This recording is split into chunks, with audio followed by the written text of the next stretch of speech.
Difficult times inspire the creative mind to generate innovation, which can be advanced by connecting with the right people. Though this is never an easy feat, if we believe we can achieve the goals we set, then the more likely we are to beat the odds. Hi there, thanks for joining us for this edition of Jamaica Magazine. I am Audrey Williams. In today's show, we'll be talking investment with the current largest Chinese investor in Jamaica. Plus, a young innovator shares his vision to revolutionize greenhouse farming. Later, lifting the standard of public transportation through the building of transport terminal facilities. Please stay with us for those and more coming up after these messages.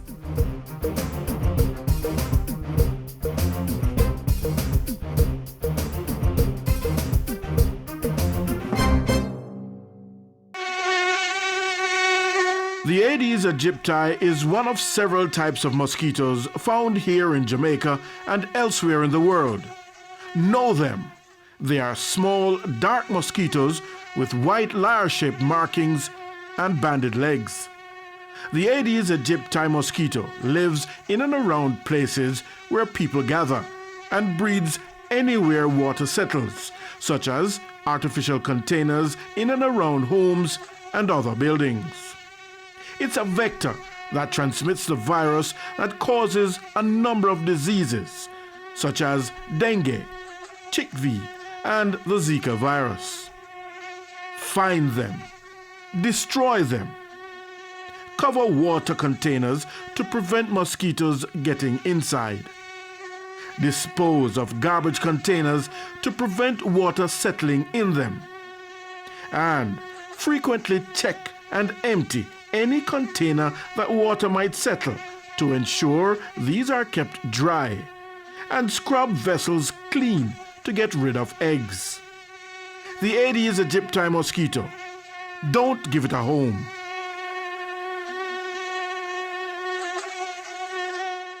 Don't make diseases spread. Wash your hands with soap and water instead.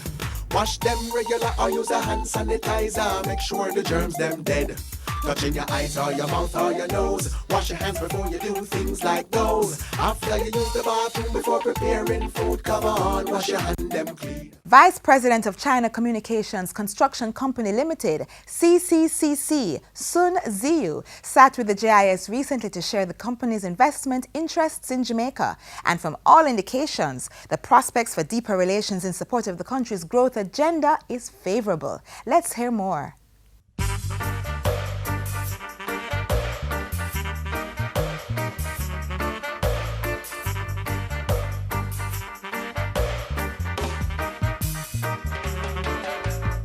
Jamaica is the first Caribbean country to set up a diplomatic relationship with China in early 1970s.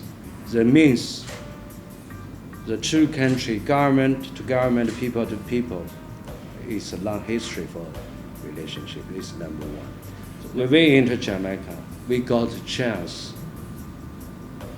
to know more for the country, for the nation, for the people. So gradually we found the chance for investment. We know the country, we found the atmosphere, we set the link with local organization, local society, local people. So we feel confidence, okay, we go ahead. This is why we select Jamaica as destination of investment.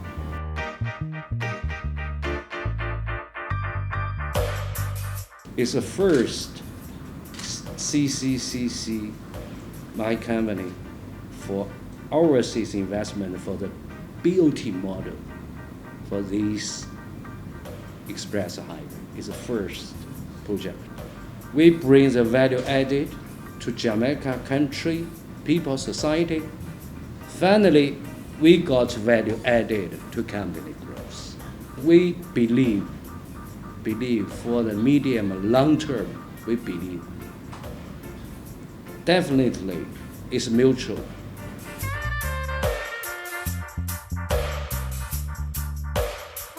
CCCC regional headquarters already registered in Jamaica. The building will start soon. in downtown of Kingston. One field is for our good at field, like the port,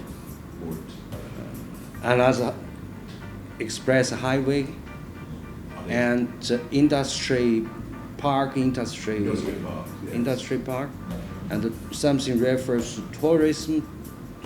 Yeah, tourism, and of course real estate. And also we already signed around more than 20 economic zone, industry park, free trade zone in different countries, more than 20. We have a special company focused on this. I will bring this company later to enter Jamaica. This year? I will, maybe this year, sooner or later.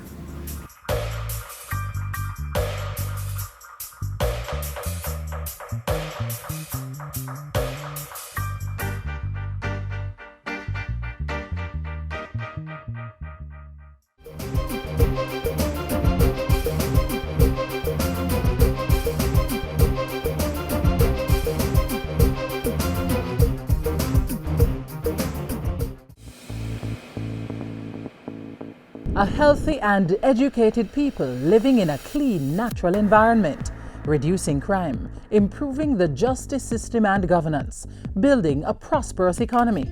It's not just a vision, it's reality. Learn about the plan. Join the vision. My country, Jamaica, has a rich heritage and is very unique. If we all pull together, we can make it the place of choice to live, work, raise family, and to do business. For more information on Vision 2030, call the Planning Institute of Jamaica or visit vision2030.gov.jm, your parish library, school library, or the Jamaica Information Service. Former UWI engineer student Ewan Pitter has an innovative idea to revolutionize farming in Jamaica by using technology to access greenhouses remotely. Take a look.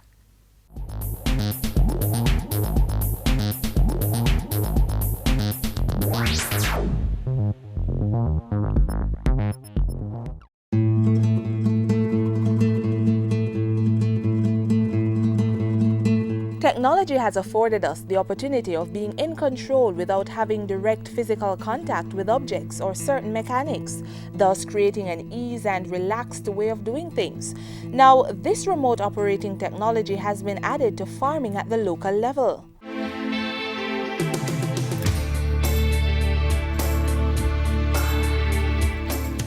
In a technology-driven world, persons are finding more innovative ways to improve and simplify how we do things, as well as creating added benefits and increased profits for businesses. Such was the intention of engineering student at the University of the West Indies, Ewan Pitter, when he designed and created this fully automated hydroponic greenhouse system. Renewable energy driven, the system is programmed to be operated by the use of a smartphone or the internet, facilitating a more efficient and effective approach to farming. You don't have to be at the plants every day, right? At the greenhouse every day, because you have access to all the information that you normally would go there to check for. Information such as the nutrient levels, water, temperature and humidity, which in a typical greenhouse setting would require manual observation and control. But Pitter's automated system controls all that activity, allowing farmers to maintain quality crops from just about anywhere in the world.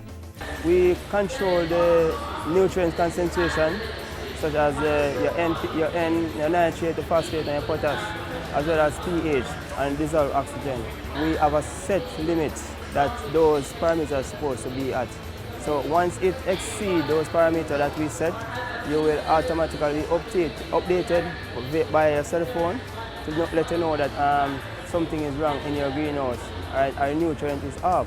We can actually monitor this system remotely via cell phone or over the internet. The intelligent controlling is performed by what's called a programmable logic controller (PLC) that's microcontroller based. The PLC is used to activate the input and output processes of the greenhouse hydroponic system. Head of UWI's engineering department and UN supervisor Dr. Paul Aking explains.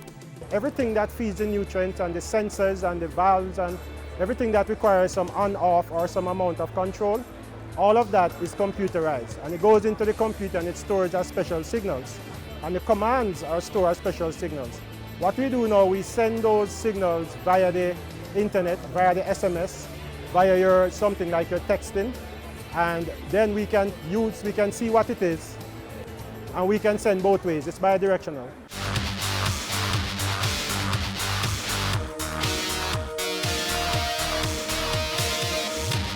The application won first place for the open category in the 2013 Minister's Innovation Award developed by the Science and Technology Ministry. It's an ICT control, meaning that the Internet Protocol login, monitoring and control system of an agricultural process that everyone knows about.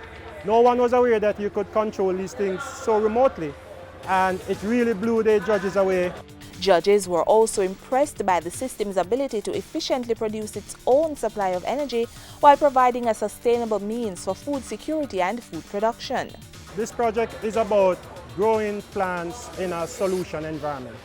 It's about controlling such growth and ensuring that you can do that control remotely, or you control and monitor remotely. Greenhouse farming is known for generating very high crop yield and high quality produce when compared to open air farming. Interests have already been pouring in from both the private and public sector, including the Ministry of Agriculture, about the microcontroller-based automated hydroponic greenhouse system, and the team intends to make this a true demonstration that the technology works. The next stage is we're going to go to a functional, fully demonstratable functional prototype that anyone in the country can come and look at. You'll see the physical plants growing. You'll get a measure of the yield of the plants. We want to take it as far as it can go. So we want to demonstrate that the technology works. Ultimately, this automated system is intended to replace the hydroponic technology being used today and make some farming methods less labor-intensive. We want to engage in projects that are useful, that are nation-building, that are solving problems in the nation, not just some on-the-shelf stuff. So hydroponic and sustainable agriculture is a useful, and we add the electronics and the engineering to it, modernize it, and here we have a product. This level of commitment to nation building justifies the government's unending drive to promote technology as a vehicle to propel new businesses and to improve existing ones.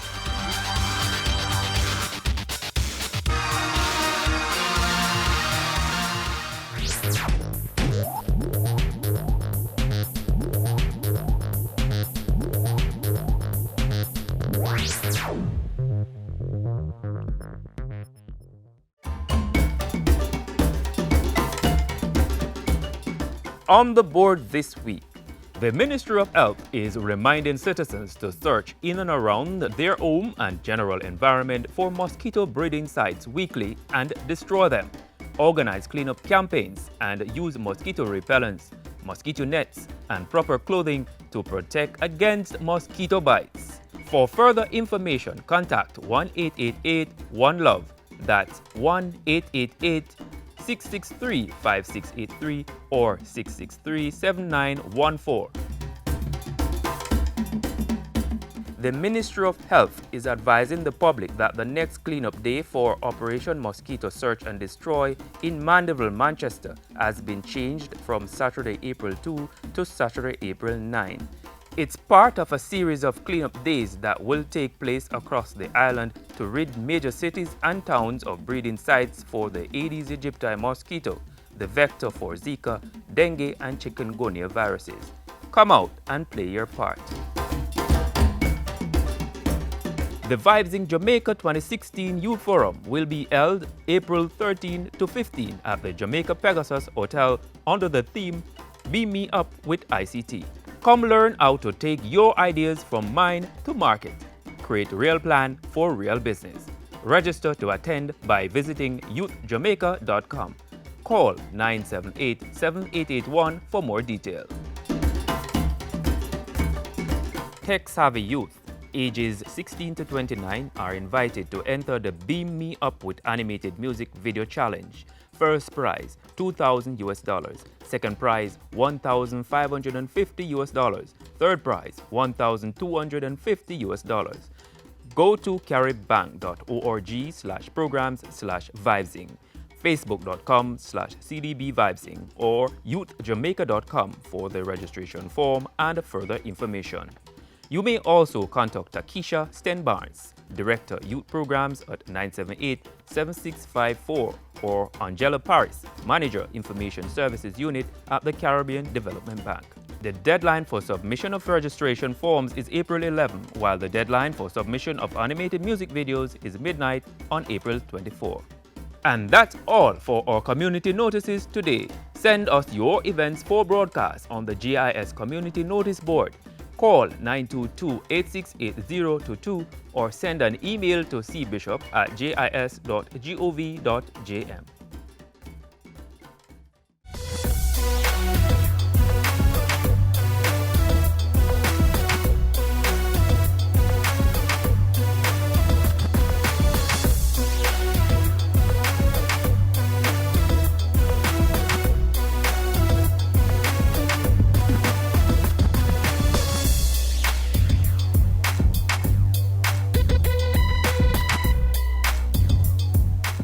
Top stories from the week next.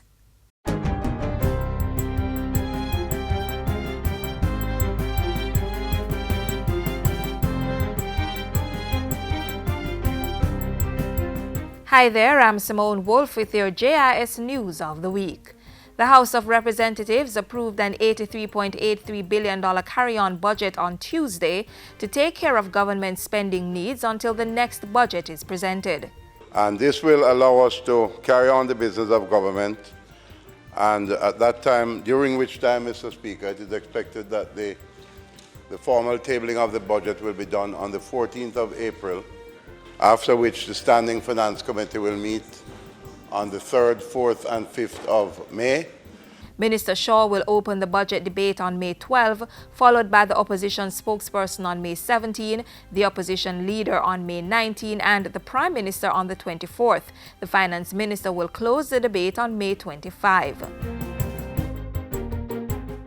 While speaking at another function this week, the Finance Minister revealed that government was looking at options outside the special consumption tax on fuel to fund the $1.5 million tax break for those earning that amount or less. This government campaigned on a promise of giving those earning $1.5 million and less a break, and that promise is going to be kept. That I can assure you. At the same function, he indicated that the transfer pricing regime would not be retroactive to 2015. The transfer pricing must be commencing properly in this year. A few months after the law was passed, there has to be a period of education. There must be companies understanding how to put together their advanced pricing agreements, and we can do the thing in an orderly fashion. You cannot impose complex legislation like that retroactively. It cannot be done, and I'm going to ensure that that is not insisted upon. Earlier in the week, Minister Shaw announced that companies listed on the junior market of the Jamaica Stock Exchange would continue to enjoy the exemption from corporate income tax, which would have expired on March 31. It has already given access to equity capital to dozens of growing businesses in many sectors, including manufacturing. Preserving it will mean that this can continue for only a negligible fiscal cost while creating new streams of investment and job creation. The increase in pension payments to government pensioners took effect yesterday, April 1, and is retroactive to July 1, 2015. Government pensioners receiving $60,000 per month will get $1,100 more, while those receiving just under $30,000 per month will get $2,000 more. Agriculture Minister Carl Samuda has announced that some 3,000 acres of lands are to be irrigated to facilitate the expansion of the Ebony Park and Spring Plain agro-parks in Clarendon. He also revealed that $190 million would be spent to expand the agro-park project in Portland and St. Elizabeth. Our strategy revolves around the development of our agro-parks, because you can't farm without water. Irrigation is key to success in the agricultural sector. The security forces have intensified their surveillance of abattoirs and markets to put an end to the sale of stolen meat and agricultural produce. The initiative is being carried out under an anti-crime plan dubbed Operation Tidal Wave. National Security Minister Robert Montego says the aim is to reduce predial larceny and to protect the investment of farmers. As we seek to increase production, we must ensure that the farmer gets the full return for his investment. The local government minister has announced plans for the renovation of the Maypen Cemetery in Kingston. He says this is to encourage and facilitate increased use of the over 200-acre property, of which 130 acres have been utilized for burials. The movers and shakers of Jamaica is buried here in Maypen Cemetery, and it is a place of historical value, and it is something that could also become a part of cultural tourism. So there is significant importance to the Maypen Cemetery. And finally, Prime Minister Andrew Holness chaired an interministerial meeting at Jamaica House on Thursday to streamline government's response to the Zika and Influenza A H1N1 viruses. The meeting involved ministers and senior officials from the Office of the Prime Minister and the Ministries of Health, Local Government and Tourism. They discussed ways to facilitate closer collaboration across key response agencies and more strategic use of the available resources. And those were some of the stories making news this week. I'm Simone Wolf. Experiencing flu-like symptoms such as coughing, fever or runny nose? Has it caused severe aches and pains? Is it difficult to breathe? Have you been feeling dizzy? What about diarrhea, vomiting or dehydration? If the answer is yes, see your doctor or the nearest health center right away. These are all symptoms of the influenza A H1N1 virus. Be smart. Seek medical attention today.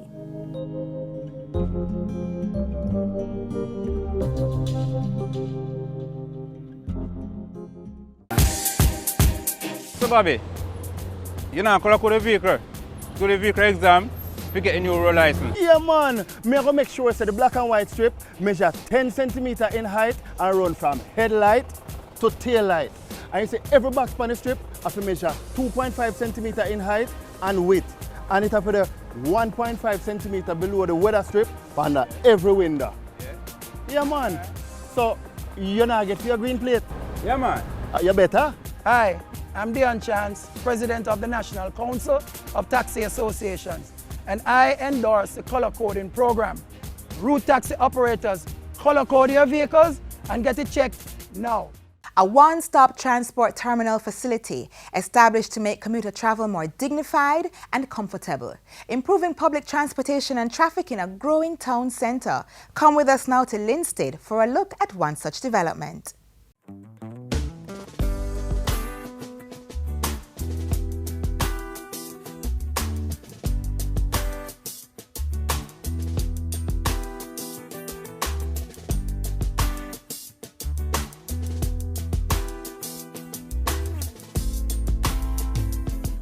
Slow-moving traffic, little room to move? These days, that is less the case for motorists driving through St. Catherine's fourth largest and rapidly growing town of Linstead. A welcome response to the usual traffic build-up comes with the construction of a modern transport terminal facility. It's the place for public passenger vehicles to stand, let off and pick up passengers instead of clogging up precious space along the roads within the town. The Linstead Transport Centre came out of a plan by the Transport Ministry, working with the Ministry of Local Government and local authorities. The plan was to establish standards for the design, operation and maintenance of transport terminal facilities island-wide. Linstead was prioritised as one of the major transport hubs without an appropriate terminal facility. The Transport Authority undertook the construction of the facility at 23 King Street as part of its monitoring and regulatory thrust and to lift the standard of public transportation. The centre was built on a 3,046 square metre lot at a cost of $38.2 million. Its completion came almost 2 years later after the refurbishing of the Linstead taxi stand, which was built at a cost of approximately $10 million. That stand will operate as a terminal point for 209 taxis servicing 13 communities. The newly created Linstead Transportation Centre, meanwhile, boasts an administrative block, 2 guardhouses, 2 shops, 3 vending stores, 1 open gazebo, restrooms and parking lanes. The current design accommodates 292 route taxis and 110 rural buses. All 402 vehicles, buses and taxis use the centre under a scheduling system that ensures they are not all converging on the facility at the same time. It's a development which takes the ministry a step further in its mission to facilitate free movement of people and goods, as well as to ensure dignity and safety in public transportation. The Linstead Transportation Centre is expected to provide residents in and around the town with greater accessibility to public transportation and improve customer service and comfort in commuting.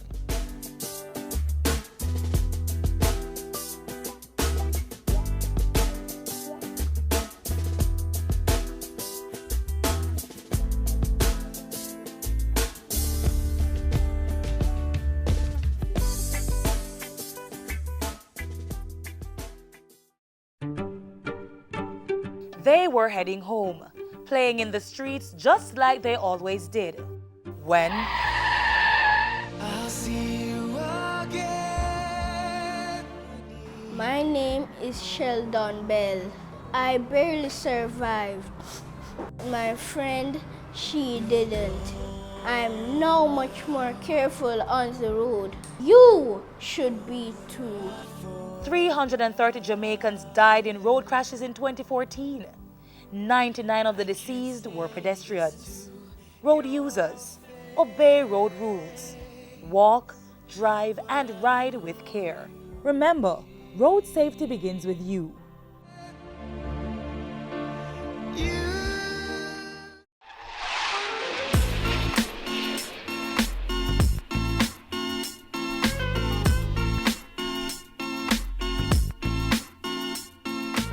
And that brings us to the end of today's edition of Jamaica Magazine. We value your feedback, so keep the link. Tell us what you thought of the show.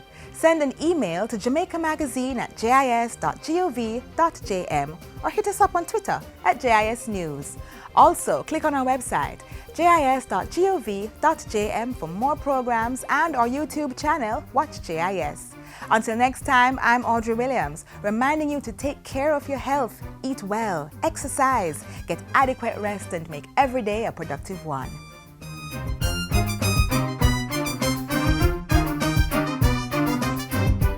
This has been a production of the Jamaica Information Service, the voice of Jamaica.